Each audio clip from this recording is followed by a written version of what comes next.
Yes. So, Arima, you can start the reading for HTML. Alright, HTML stands for Hypertext Markup Language. This is a scripting language used to write web pages using codes.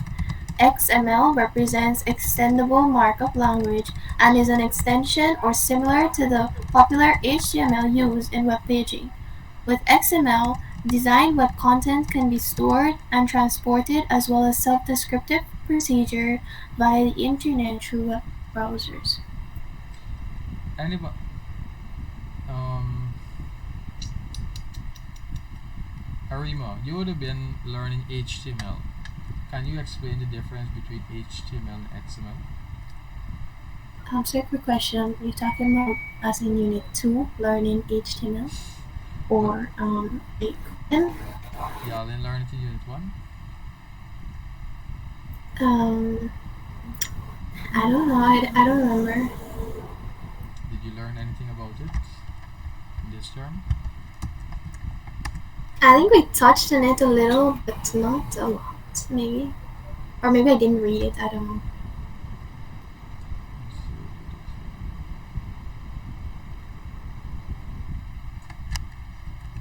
here. Alright, so based on what Google said, XML, so we should know that HTML is the language that we use to create websites. We would have learned that in IT in fifth form. It's the language that we use to create websites. Now XML is a markup language similar to HTML but without predefined tags. In HTML, the codes that we use in HTML, we call them tags. So let me show you some examples. So if we Google HTML tags, so these are some common ones.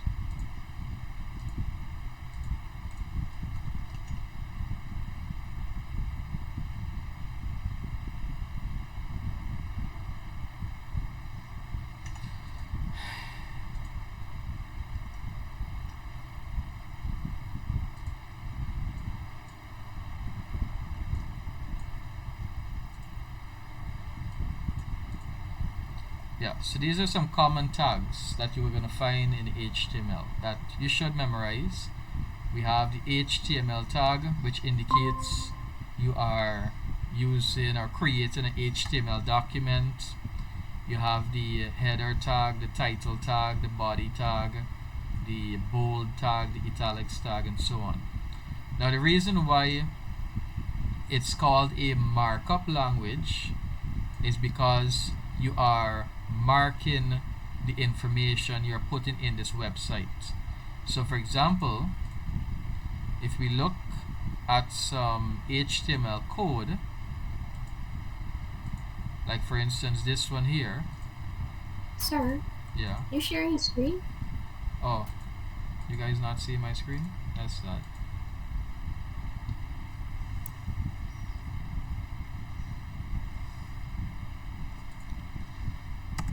Are you seeing now? Yes, sir. Let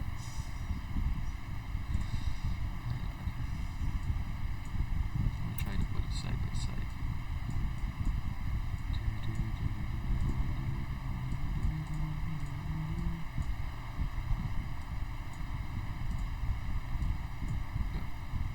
Yeah, so as I was saying, HTML is called a scripting language. It's also called a markup language.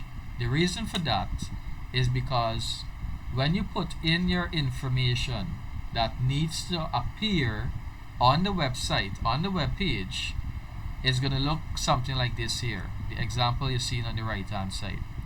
For instance, we have a heading, my first heading. We have a paragraph, my first paragraph. So if you notice, you're writing in that information into the code. You're putting in that paragraph. You're putting in that information that you wanted. If you wanted an image, it would appear something like this here. HTML image tag is gonna look something like this here, this is an example. Look at where you see img.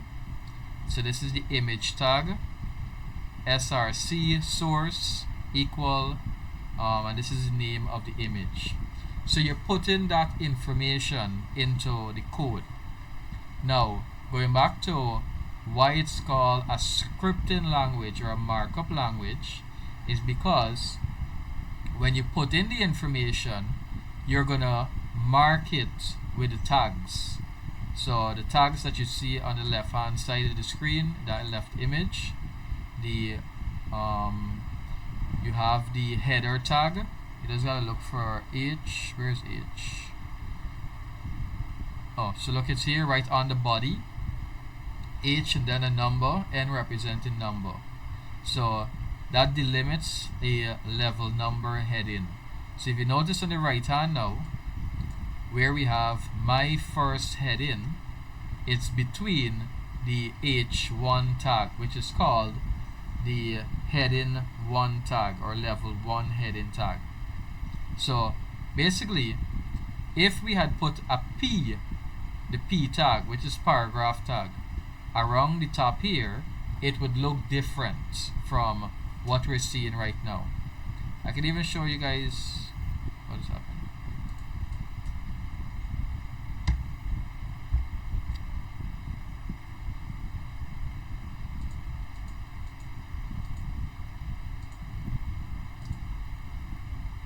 Yeah, I can even show you guys an example so you get an idea. If you take a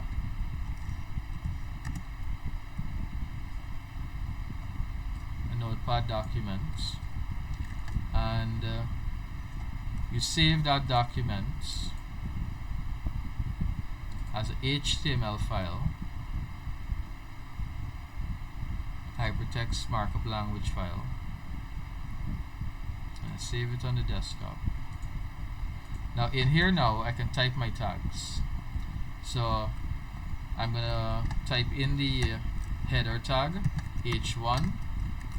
So this is a heading. So that's what's gonna appear in my website. Close H1. Now I'm going to open this web page here. So I'm going to go to that file here, double click on it, and I'm not seeing anything.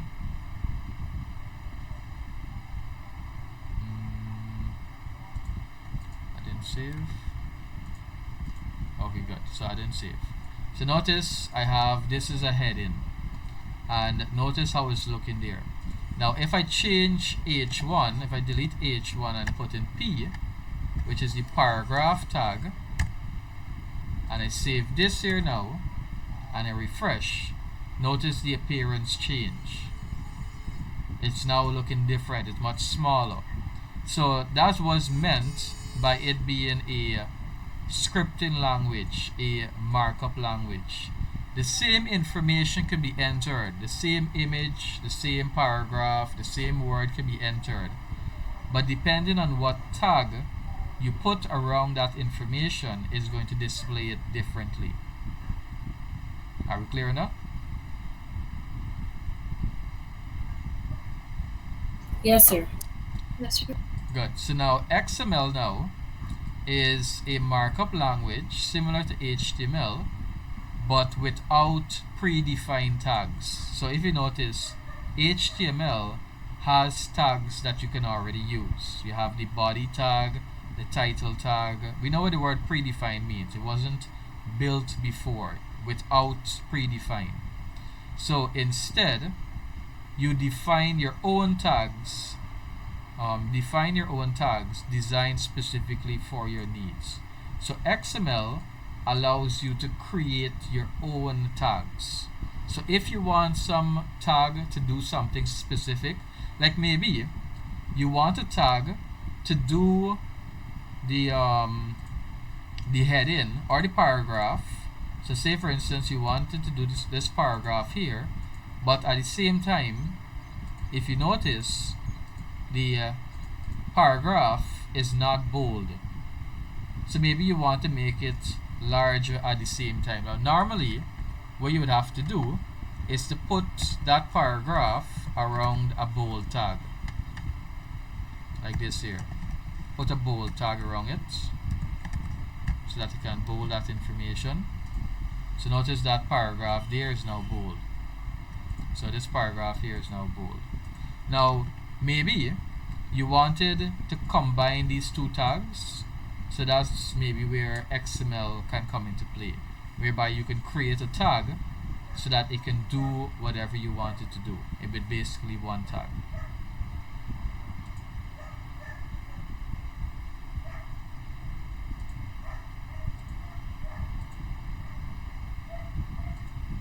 Good, so that there is XML and HTML. Next, we're moving on to hypermedia. Janaya, can you read for us? A non-linear medium of information, which includes graphics, audio, video, plain text, URLs, or web addresses of content which can be accessed online using web browsers.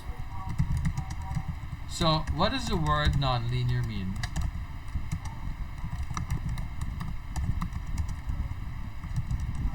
What does nonlinear mean?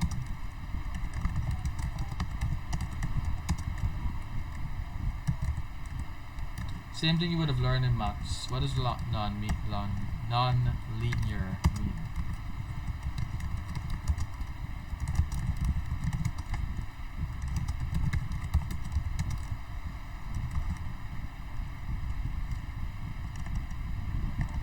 Nobody?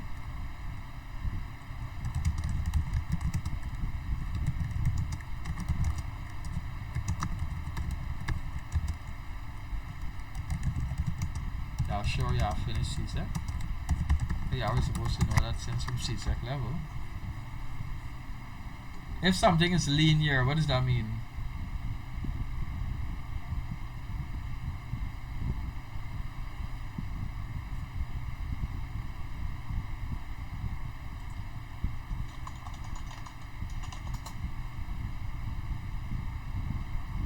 It's arranged in a straight manner.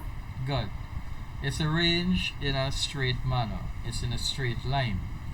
Now, if it's non-linear, what does that mean? There's a curve or bend somewhere along the line. Good, that's simple. So, hypermedia basically refers to different types of media that has variations in them. They're not following a straight line, basically, you can see. They are variations in that media whereby you can access it at different parts of it. For example, when you're listening to audio, when you're listening to music, do you have to listen to the entire music, or can you go to a certain part of it?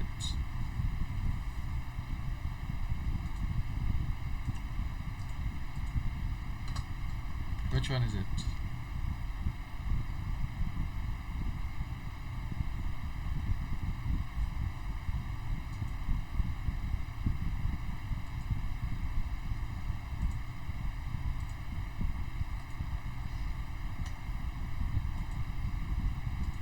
You guys don't listen to music either?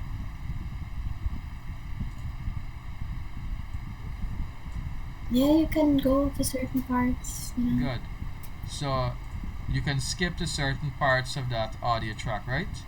So you don't have to go through the first 10 seconds and then you can listen to the 11th second, the 12th second. You can jump straight to that part that you want there. So that's what's meant by it being non-linear. You don't have to follow that straight path in order to access that media there. Now, what is hypertext? Atavia, can you read?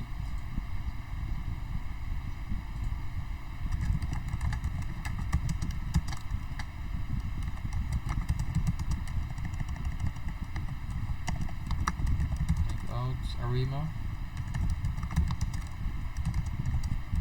Yes, sir. Please excuse the passing truck. Yeah.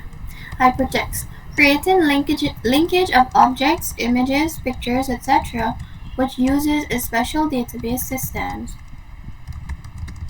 to connect to these via the Internet web browsers.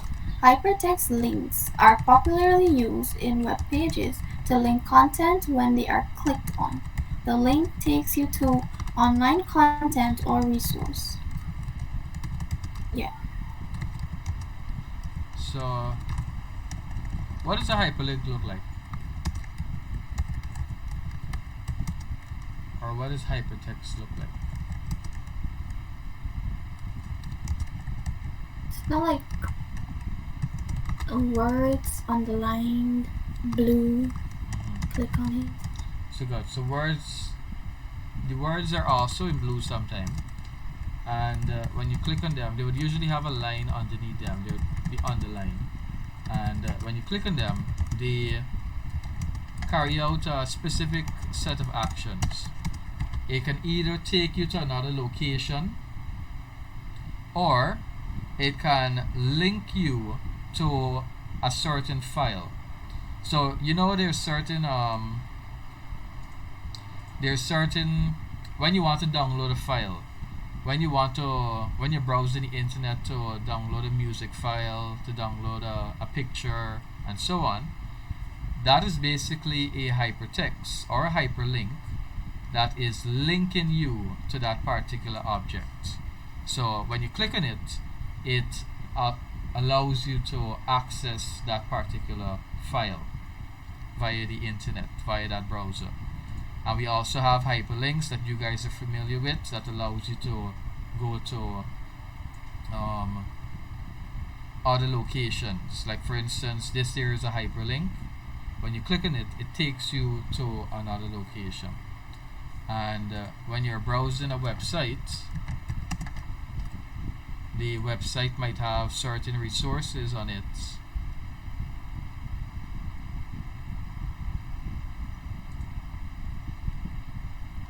Might have certain resources, and those resources would usually have a download button. So I just clicked on this file here, just clicked on this link here, and it allowed me to download that particular document.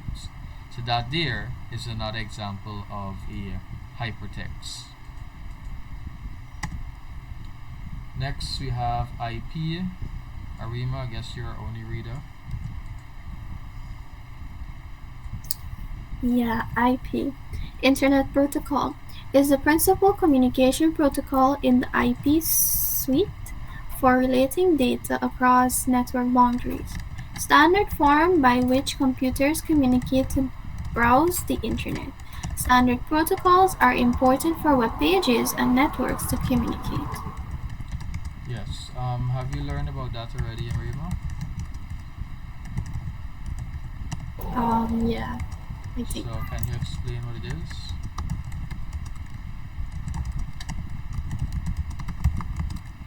Um, yeah. So it's like you gotta follow a set of rules and so on when, like, if you're, like, how they say here, principal is a principal communication protocol, right? So how should I put this? Like, I don't even know how to explain it. Yeah, like the network that these information so on has to be shared on, right? There's a media that it has to go through. So in that you need some type of rules, I guess, for it to follow, like standard. Yeah, I think that's what it is. I can't remember.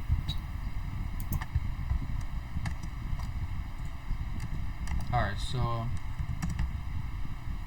in the world today, um, most countries they have different languages, right? So, and in order for us to communicate with a person in another country, say for instance we are speaking English and somebody else is speaking French or Spanish, and we want to communicate, what do we need to do? Or what needs to happen? Translation. Translation. Or you speak in the person's language. If you want to communicate to the person, you speak in French, or that person speaks to you in English. Either one. So that means for communication, you need a standard method of communicating, a standard way of communicating with that person. So similarly, over the internet, with all of these different computers, all of these different networks, and so on, we need a standard way of communicating. And that standard is the Internet Protocol. The Internet Protocol tells all of these computers and devices that make up the network how to communicate with each other. So by having a standard, they would not have an issue when they are communicating.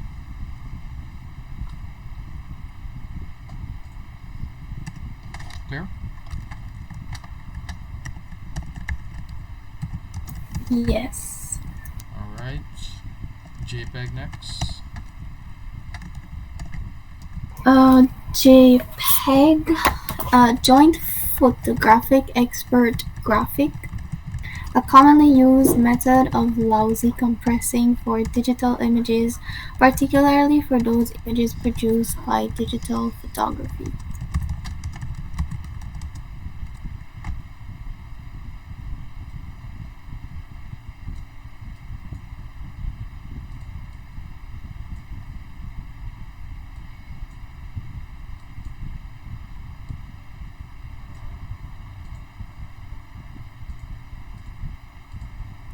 Good. So I think we already looked at. No, we didn't look at it. Now we know that different files have what is called a file type. Every file has a file type, and that would describe what kind of file it is and what do you need to access that file, what do you need to read that file. So whenever you see a file with an extension or a file type of JPEG, you would already know right away that it's a photo file type. So now when it comes to photos, we have, or files in general, file types in general, we have a variety of them, and each of them would have different compressions. Oh, now remember, we did look at it when we were looking at compression. We also said that compression relates to file types. So different file compression methods basically mean different file types. So we already looked at the audio ones, and we looked at MP3 is a more lower quality file type, whereas we have what is called lossless audio file types, such as WAV, FLAC, and so on, and they would have larger storage capacity because they're storing more data. Now similarly, for images, we have what is called lossy compression. Basically, they are a more lower quality image than images that would have lossless compression, basically having more detail. So JPEG is one of those file image types that basically has a more lower quality compared to higher quality images. Can you guys Google examples of lossless image file types and tell me what you get?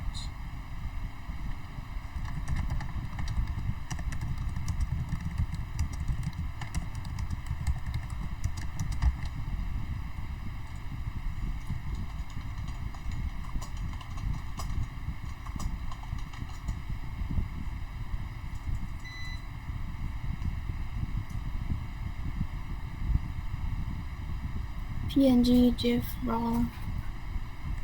So we have PNG, GIF, RAW, BMP. Those are examples of lossless image types or image formats. So we use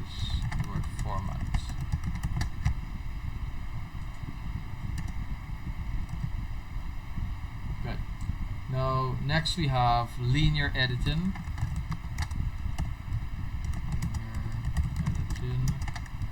Now a post-production process of selecting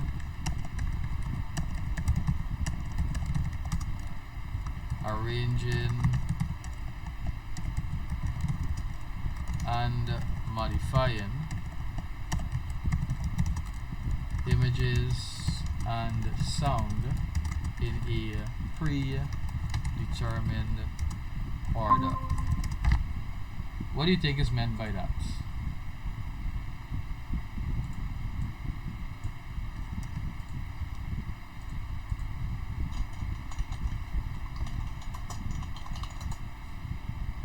What do you think is meant by that definition there? Linear editing.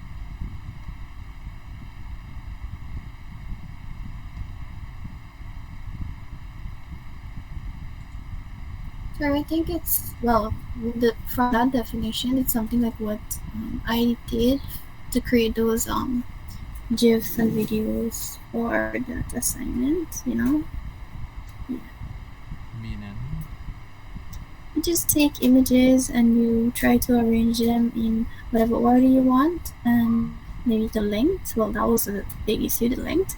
And yeah, some of them might have audios, and you just add your audios to whatever you want. It's like one straight process. So you're basically saying putting it in a specific order? Yeah. Alright, so we can work with that. That could be one way of looking at it. Linear editing is putting the information in a particular order. But as you can see in this image here, linear editing can also refer to the step-by-step process of editing something. Basically, you have to follow this predetermined order in order to complete the production. So for instance, in order for you to get a video, you have to record that video. The video can't come about by itself. Or you have to create that video in the software. It won't come about by itself. So that's the order. You either record the video or create it somehow. Now, if you're making a movie, then you would record that video, then you would go on the computer and you edit that video, and you edit in a particular order. You would trim out the parts that you don't need, take away any noise, fix any issues with it, add in any background music, things like that, and then you export it to some form of media, whether it's a CD, a DVD, whether it's a hard drive, and it goes in that linear order, that linear method of creating that content. So it basically means that you're following an order of steps to create a certain media. Everybody following so far? Yes, sir. Alright. So we already looked at the term media. Media is basically a means that you're going to use to communicate. So that can be television, that can be radio, that can be the internet. What are some other means that we can use for communication?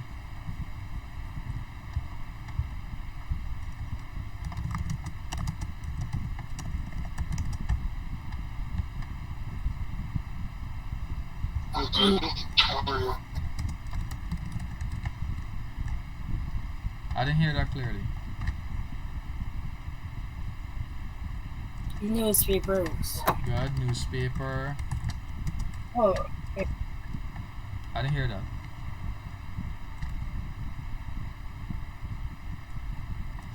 Newspaper, what else?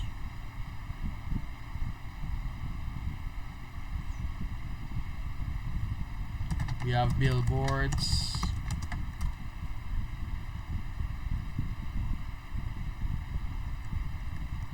We have apps. We have websites. Those are examples of media. Those are examples of different forms of communicating some sort of information. Our next term is multicasting. Janai, you can read that.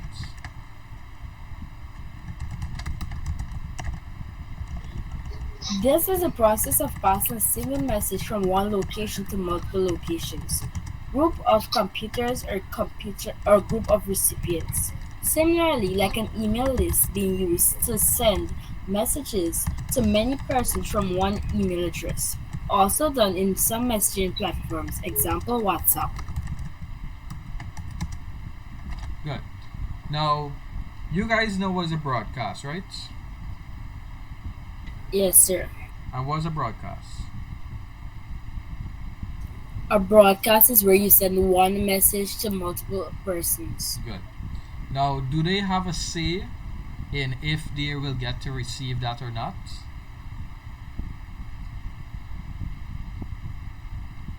When you're broadcasting, do the person that receiving it, do they have a say if they can receive it or not? No, sir. No, they don't really have a say because you can broadcast a message to everybody and there's basically no way of stopping it unless you delete the person's number or you block the person's number. That's the only method of stopping that broadcast. Now, so that's a broadcast. Now, a multicast is similar to a broadcast. A multicast is the process of passing a single message from one location to multiple locations. Just like a broadcast, from one device to multiple devices. But the difference is that the person has to request the broadcast.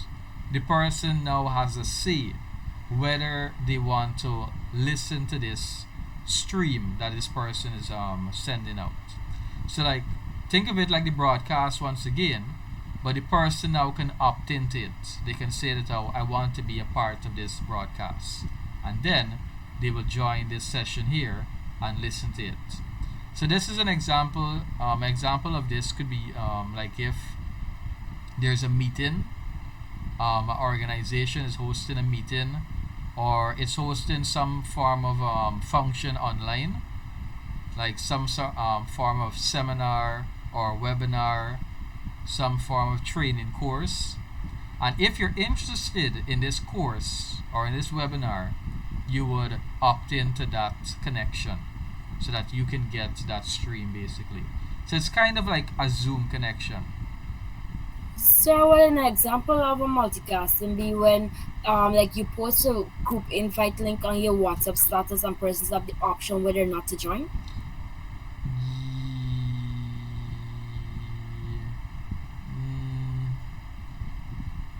No, that won't necessarily be an example. That won't necessarily be one. One would be like how we have this Google Meet session right now. I have it streaming right now all the time. It's more of a streaming. Like you're streaming content all the time. The WhatsApp group, you're not really streaming content. So it's more like for streaming content, like streaming video or streaming some form of video conferencing and so on. And it's ongoing content being sent out. So like for instance radio, television and so on, it's those content being constantly sent out. And if somebody is interested, they would connect to that particular channel.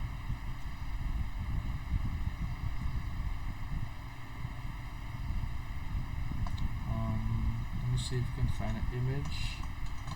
Multicast.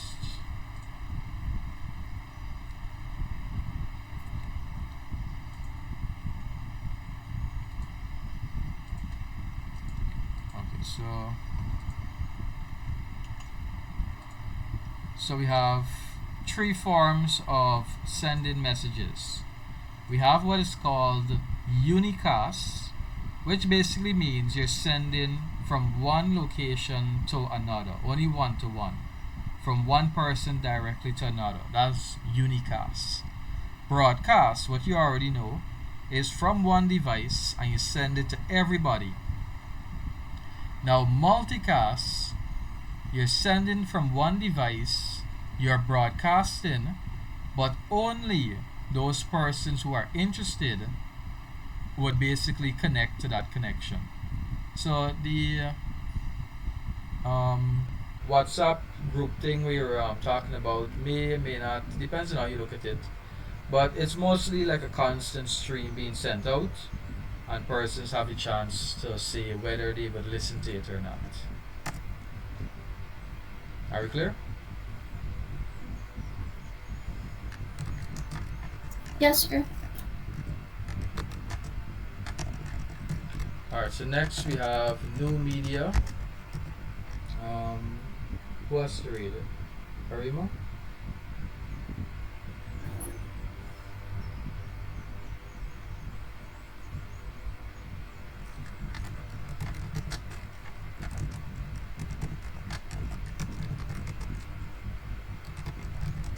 Arima? Yes, sir. I have passing vehicles, so I don't want to. Yeah. Yeah, new media, referring to content of digital data being made available on demand over the use of the internet or accessed on any digital device, including smart TVs, smartphones, etc., allowing for interactive feedback and allows for creative participation. Websites providing online newspaper, use of blogs or wikis, popular in online video game, and use of all social media platforms or tools. Alright. So, new media is basically a term for the digital media that we have today. The reason why it's referred to as new media is because we can compare it to the old forms of media. For example, the newspaper, the book, a flyer, and so on. When you think about it, those are only showing you information. But you cannot go and interact with the person that created it. You have to go and call the person or find out who created this flyer or poster, message them. But sometimes you won't even know is who. Now, with the media that we have today, a website, application, um, digital photos, social media, it's very easy for you to know who would have posted that media, who would have posted that content. And it's very easy for you to go and interact with that person, for you to go and message that person, um, have feedback, give that person feedback. You can tell the person this doesn't look good, and the person can make the change, or you can participate in that media. For instance, if it's a blog, you can work together with somebody on that blog and share content and so on.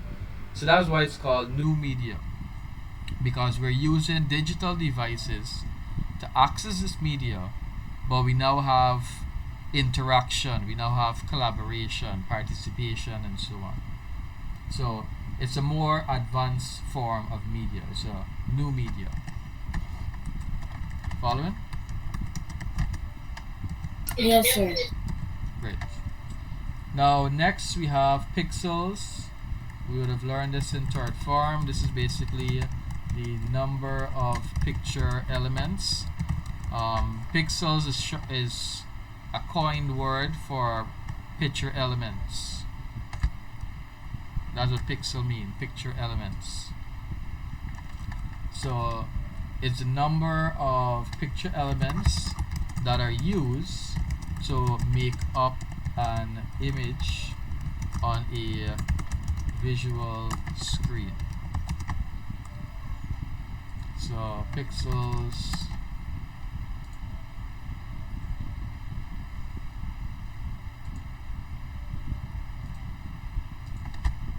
would look like this here.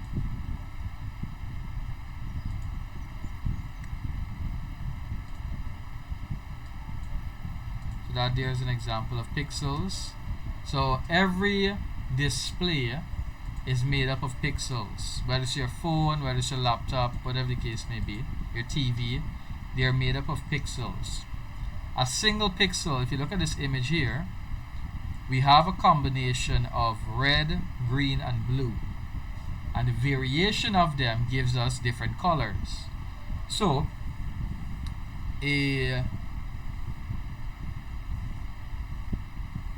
any display is basically made up of these combination of colors, red, green, and blue, and one color is referred to as a pixel. So a red, a green, or a blue, those are pixels. So red is a pixel, the green is a pixel, and the blue is a pixel.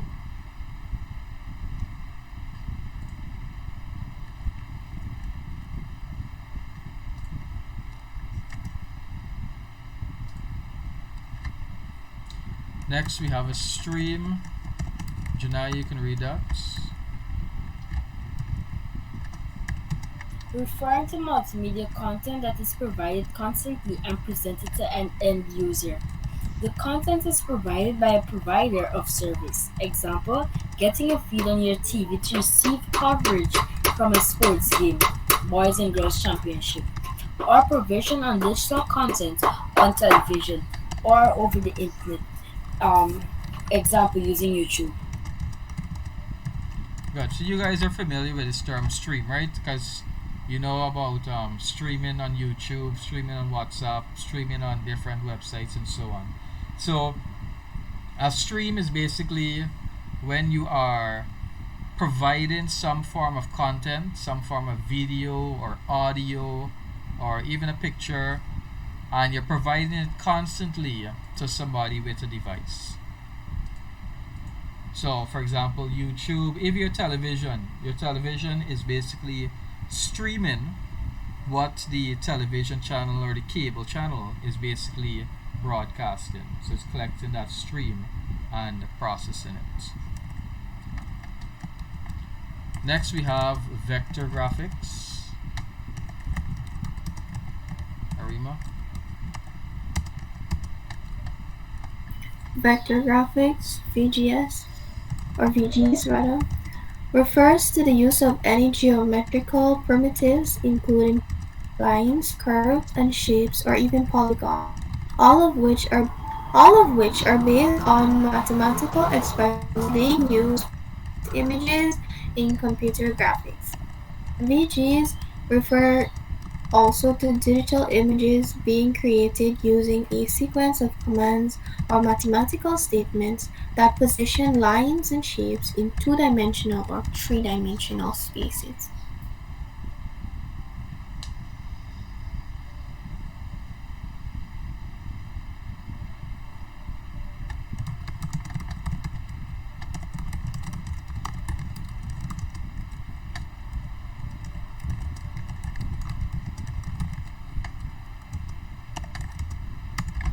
Alright, so when it comes to images, I'm not sure if there is other methods, but I know of two methods of creating an image. We have what is called the raster graphic or raster image, and then there is the vector graphic or vector image. And they're basically two methods of creating an image. Now, a vector graphic uses geometrical primitives. Basically, it uses shapes and polygons in order to create an image. So, the image is made up of shapes. The image is made up of more so polygons. Now a raster image,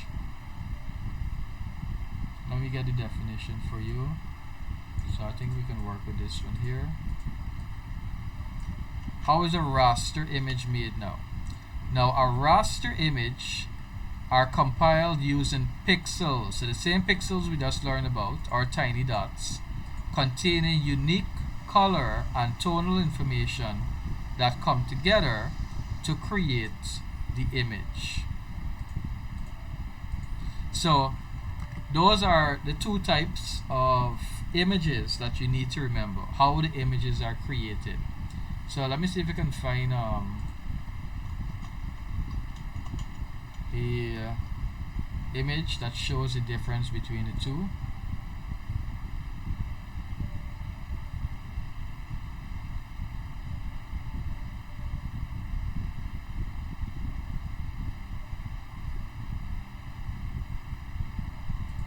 Okay, so this one here gives us an idea.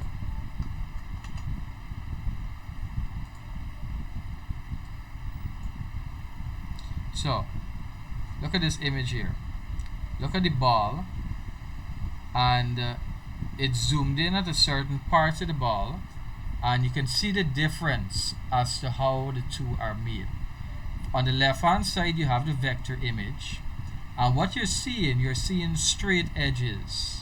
If you notice, it looks like if you're drawing a shape, like if you're drawing it, like if you are drawing it on a piece of paper, you draw the lines and you basically color inside. Now on the right hand side, if you notice, it kind of looks like the same when you're looking at the whole image, but when you zoom in, you start to see the pixels. You start to see the individual pixels that make up that image. So this here is the two methods of creating an image. You can either combine pixels together and make a raster graphic, or you can combine shapes, you can combine polygons to make a vector graphic. Are you guys following? Yes, sir.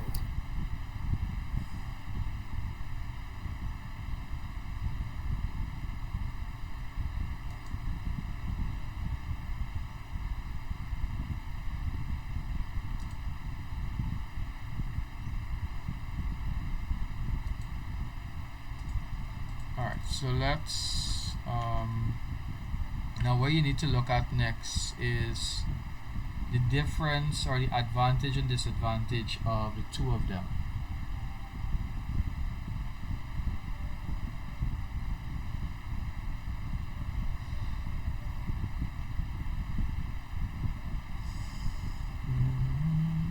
This didn't take us so long. Good, so this table here can give us an idea of the difference between the two. So a raster graphic, they're composed of pixels, as we just said, and a vector graphic is composed of paths. The paths basically being in lines, shapes, polygons, and so on. The raster graphic, in raster graphic, refresh process is independent of the complexity of the image. Don't worry too much about that. Vector displays flicker when the number of primitives, don't worry about that.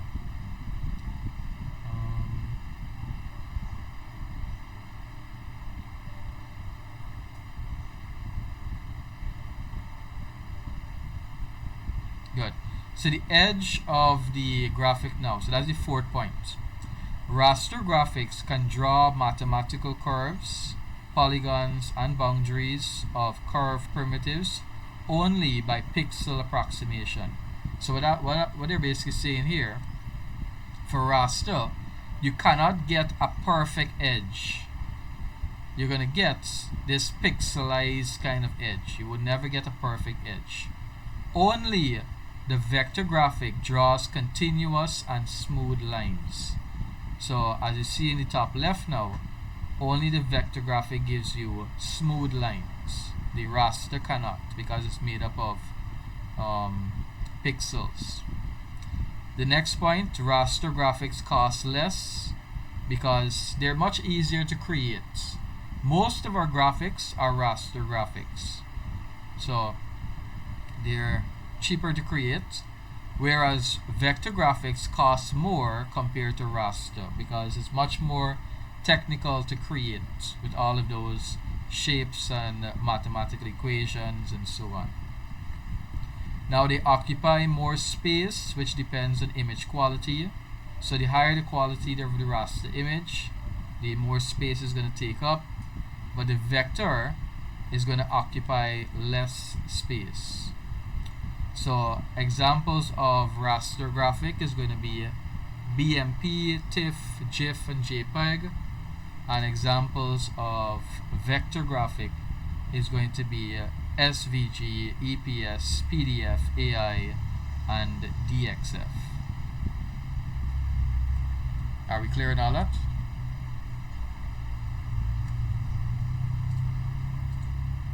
Any questions? No, sir. Janai, you following? Yes, sir. Alright. Alright, so our next term, webcasts. Who has to read that? I'll read it. Best described as a media presentation method for media being presented for distribution via the internet, making effective use of streaming technologies to share the content to multiple recipients at once. This can be done for video or audio transmission. The distributed content can be accessed live or on demand.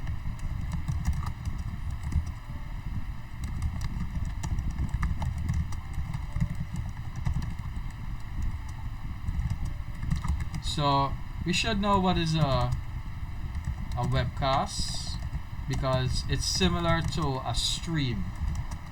Now a stream, which we just learned about, doesn't necessarily have to happen over the internet.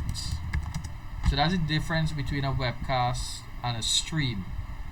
A stream can be carried out via telephone cables, coaxial cables, different forms of cable. It doesn't have to be the internet.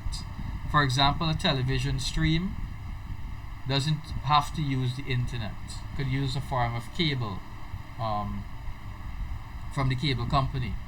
Now, webcast is just like a stream, but it uses the internet to broadcast or stream the content. So that's the difference between the two there.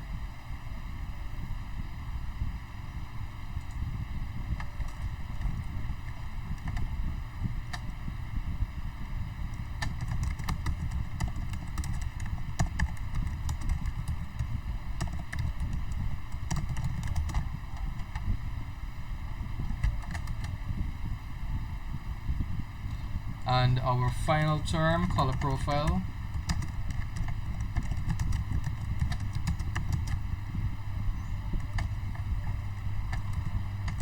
Arima. Yes, sir. Color profile.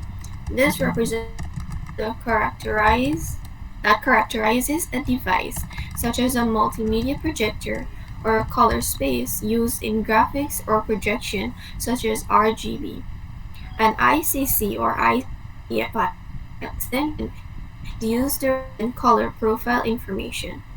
The color profile is found embedded in the image file and gives clear information as to how the image is to be shown, allowing for all users to see the same color for the image as intended.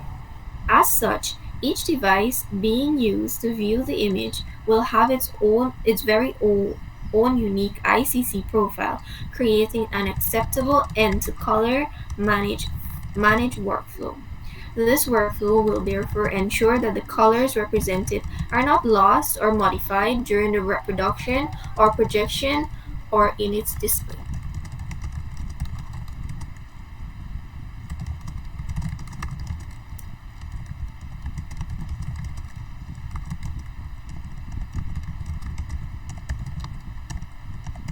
Alright, so in a nutshell, a color profile is basically, as I've typed here, a method of giving clear instruction as to how an image is supposed to be shown as it is intended.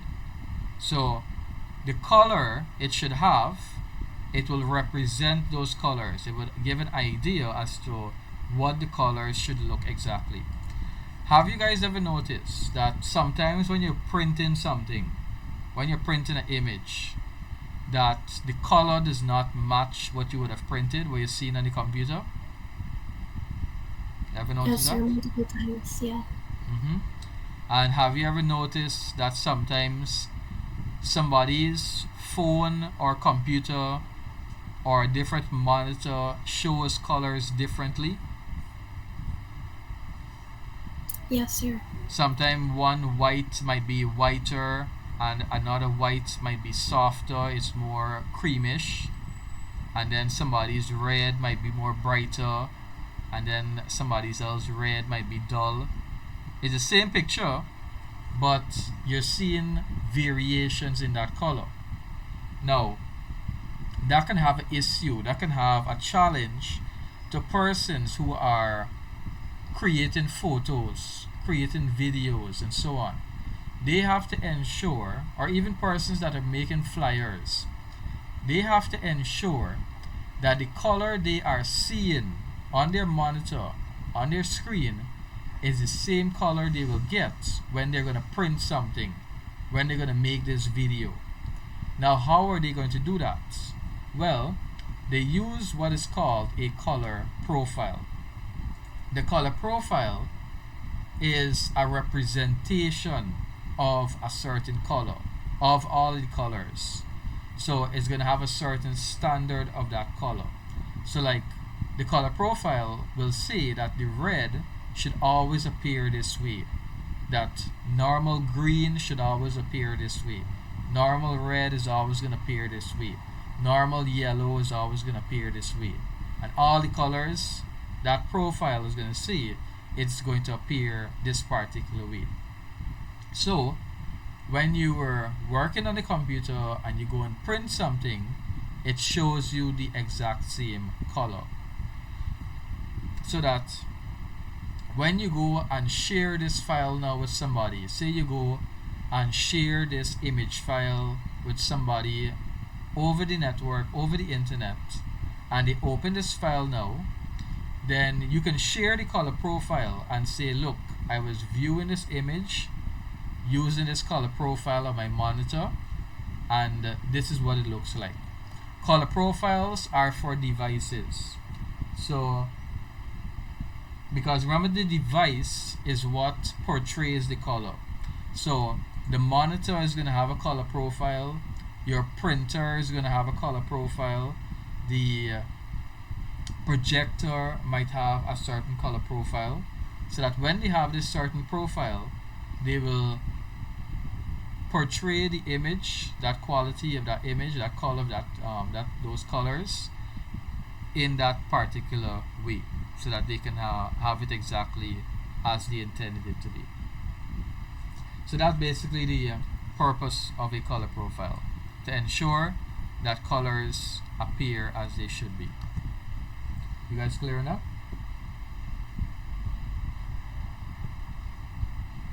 Yes, sir. Janai, are you following?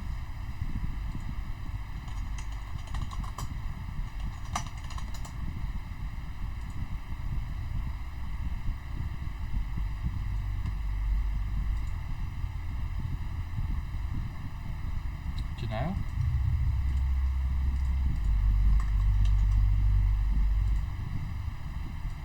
So this graph here is an idea or an example of different color profiles. So we have the Adobe RGB color profile, we have the wide gamut RGB, we have the sRGB color profile, we have the CMYK color profile. And if you notice, look at the chart, you can notice that they support, so basically this is almost all of the colors that we have, and the profile is going to support so much of those colors. So if you notice, the visible spectrum is the yellow, that's what we can see, and the white, which is the wide gamut RGB, that is basically the one that's supporting the most colors. And then we have Adobe RGB and sRGB having a smaller range of those colors. So Like if we have different shades of green, different shades of red, the profile will allow you to portray those colors accurately if the profile supports that particular color in the first place. So that's why those persons who are graphic artists and they're into photography, they would try to get a very expensive monitor. The reason for that is because the monitor would support different color profiles, and so that they can support or get accurate results when they're working on their projects.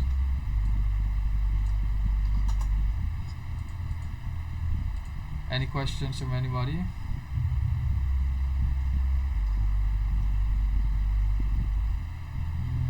No, sir. All right. Let's see. No, that's not supposed to. All right. Well, that brings us to the end of our very first objective, objective one. We're gonna stop here for today. If nobody has any questions, we're gonna end here for today. Enjoy the rest of your day. Thank you, sir. Sir, can you please just update this notes?